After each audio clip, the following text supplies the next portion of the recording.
আস্তে আস্তে অত ধরে না, আস্তে কিছু কইতে না তো আর তো কইবেন না ভাই, চাক দেখি কেমন হয়। ভালোই।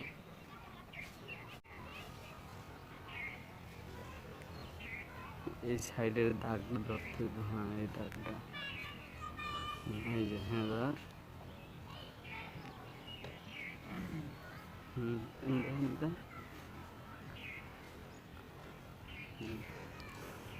এই জায়গাটা দেখা বলিং এর জায়গাটা, ব্যাটিং এর জায়গায় স্টাম্প স্টাম্প দেখলে এবার এবার এই সাইডটা, এই সাইডটা মোর খারাপ করে, হ্যাঁ এই যে হ্যাঁ এই আমরা দেখতে পাচ্ছি পিসের ভিতরে পাচ্ছি এখানে।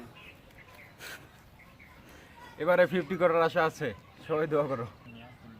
দর্শক বিন্দুরা, আপনাদেরকে এই মুহূর্তে ক্রিজ কিন্তু দেখাচ্ছি। এই মুহূর্তে এই ক্রিজে যে খেলা হয়েছে, ওই দলের ওপেনিং ব্যাটসম্যান এই মুহূর্তে আমরা দেখতে পাচ্ছি খুবই ক্লান্ত, কারণ তিনি দীর্ঘক্ষণ ব্যাটিং করেছেন, প্রায় আধা ঘন্টার মতো। তিনি অপরাজিত আছেন বহু রানে। এই যে দেখেন, খুবই হাস্যকর তাকে দেখা যাচ্ছে, মনটা তার ভালো লাগছে। তিনি এত সুন্দর একটা ব্যাটিং করেছেন। এখনও কিন্তু তিনি আউট হননি। আমরা আশা করছি তিনি 50-র লক্ষ্যে এগিয়ে যাবে সামনের দিকে। আরেকজনকে আমরা দেখছি, এই যে বলার, উনি কিন্তু খুবই হতাশ। অনেক চেষ্টা করার পরেও চেষ্টা কিন্তু তাদের মতো তারা করছে, কিন্তু মাঠে যদি স্পিন না ধরে তাহলে কিন্তু তাদের কিছুই করার নেই।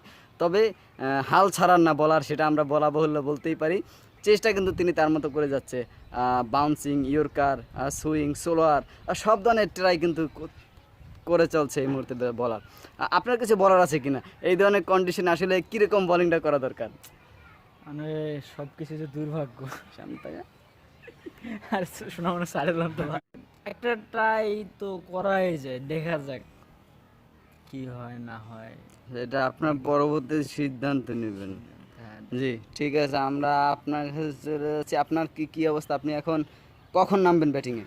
এই তো আমি প্রস্তুত, ব্যাটিং এর আমার জন্য ঠিক আছে, আপনাদেরকে ধন্যবাদ। বল আর ব্যাটসম্যান দুজনকে দেখাচ্ছে। এই যে ব্যাট হাতে আবারও তিনি চলে যাচ্ছে তার ব্যাটিং মার্কে।